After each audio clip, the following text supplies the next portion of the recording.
तो काले खां कौन थे? काले खां एक मुस्लिम भक्त थे।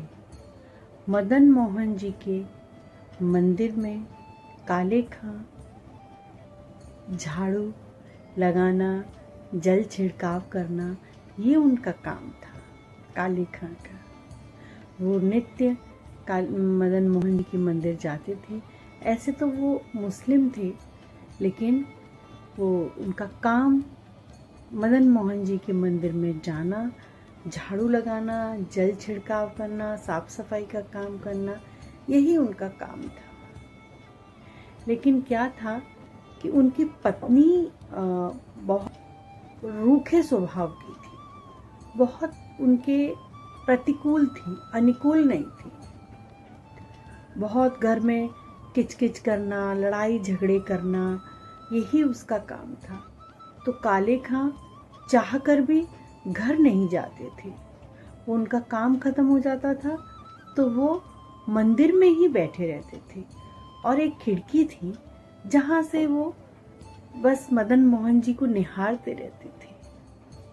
और एक बार जो उनकी नजरें मदन मोहन जी से मिली तो उनको इतनी आसक्ति हो गई कि अब वो एक दिन भी, एक पल भी उनको देखे बिना नहीं रह पाते थे।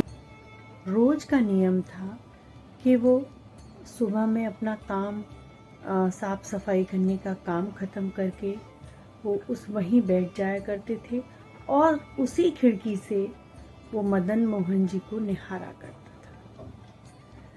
अब एक समस्या और थी उनके जीवन में कि उनको कोई संतान नहीं थी। तो उनकी पत्नी, जब वो घर जाया करते थे तो उनकी पत्नी उनसे बहुत झगड़ा करती थी कि तू अपने अल्लाह को तो मानता नहीं है, तू नमाज नहीं पढ़ता, तू कुछ नहीं करता, तू सिर्फ वो हिंदुओं का देवता है, उसके यहाँ तू पूरा दिन बैठा रहता है। अल्लाह तुझे देगा भी कैसे? ऊपर वाला तुझ पे मेहरबानी भी कैसे करेगा? तू उसका नाम ले, उसको याद करे तो वो तेरे पे मेहरबानी करे, तेरा कुछ नहीं होगा। और ऐसा बोल बोल के वो उनके साथ झगड़ा करती थी। तो काले खां ने एक दिन मदन मोहन जी से बहुत ही दुखी होके कहा कि भगवान, मुझे अपने लिए कुछ नहीं चाहिए, मैं तो आपके दर्शन से, आपकी सेवा पूजा से ही मैं बहुत पर्याप्त है मेरे लिए। पर ये दुनिया है ना, मेरी पत्नी है, मेरे रिश्तेदार हैं, इन लोगों का मुंह बंद हो जाए तो आप ऐसा मुझे एक संतान दे दीजिए। तो भगवान ने उस पर कृपा की, और 1 साल के अंदर उनके यहाँ बहुत ही सुंदर एक पुत्र रत्न हुआ, और पुत्र भी बहुत सुंदर था। तो अब उनकी पत्नी ने उनके साथ लड़ाई झगड़ा भी कम कर दिया था, क्योंकि उनको पुत्र मिल गया था। तो वो मदन मोहन जी के मंदिर जाने के लिए काले खां को रोकती भी नहीं थी। वो आराम से जाते थे और वैसे ही अपना पूरा दिन वहीं निकालते थे और फिर घर आते थे। ऐसे करते करते करते करते 7-8 साल निकल गए। उनका बेटा 8 साल का हो गया। एक दिन बेटा नदी किनारे खेलने गया तो वहाँ पे उसको सांप ने काट लिया। जब उसको सांप ने काट लिया तो वो उसके मित्र जो थे, छोटे छोटे बच्चे और जो उसके साथ खेल रहे थे, वो दौड़ते दौड़ते उसके घर पे आए और काले खां की पत्नी को बोले कि आपके बेटे को सांप ने काट लिया है, जल्दी चलो। तो उसकी पत्नी ने देखा कि अरे काले खां तो है नहीं, तो उसको लगा कि वो तो मदन मोहन जी के मंदिर में ही होंगे। वो दौड़ी दौड़ी मंदिर में आई और तब वहाँ पे आरती चल रही थी। तो काले खां तो अपनी धुन में थे, सिर्फ मदन मोहन जी का ही ध्यान कर रहे थे और उनको ही निहार रहे थे।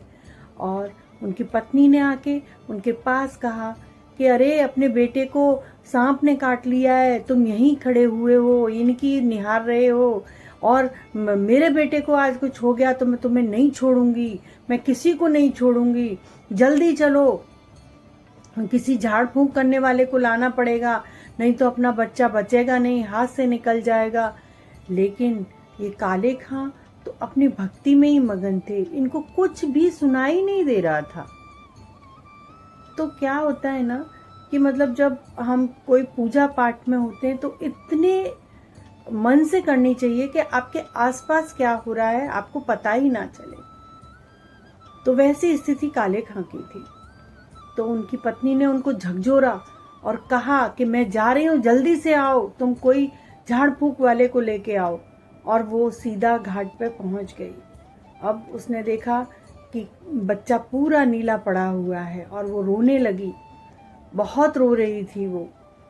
लेकिन उसने जब देखा कि दूर से कि काले खां आ रहा है लेकिन अकेला आ रहा है, तो उसे और भी गुस्सा आया कि झाड़ फूक करने वाला कोई उनके साथ नहीं था। तो उसने बच्चे को उठाया और सीधा मदन मोहन जी के मंदिर में लाके और उनकी सीढ़ियों पर लिटा दिया। और पीछे पीछे काले खां भी वहीं पे आ गए थे और रोती जा रही है उनकी पत्नी और कहती जा रही है कि तू पूरा दिन इन्हीं मंदिर में लगा रहता है, इसी मंदिर में बैठा रहता है, इनका ही ध्यान करता रहता है, क्या दिया है तुझे इन्होंने? कुछ नहीं दिया है। और आज अगर मेरे बच्चे को कुछ भी हो गया तो मैं तुझे नहीं छोड़ूंगी, मैं किसी को भी नहीं छोड़ूंगी और मैं अपने भी प्राण त्याग दूंगी। आज तू इनसे मेरे बच्चे को जिंदा जाके दिखा तो मैं जानूं कि सच में कुछ है। जब उन्होंने ऐसे बोले वचन तो काले खां बोले कि कुछ भी होता है तो मेरी भक्ति को ही क्यों परखा जाता है, मेरी भक्ति ही क्यों कसौटी पे आ जाती है।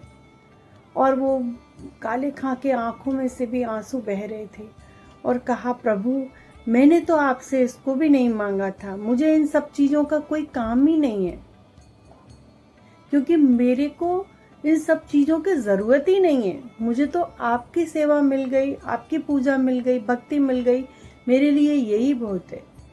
क्योंकि दोस्तों जब जीवन में भक्ति होती है, हम कहते हैं मुक्ति चाहिए, मुक्ति चाहिए। मुक्ति मरने के बाद नहीं मिलती है, मुक्ति जीते जी होती है। जब हमें किसी भी चीज की आशा ना रहे, वो होती है मुक्ति।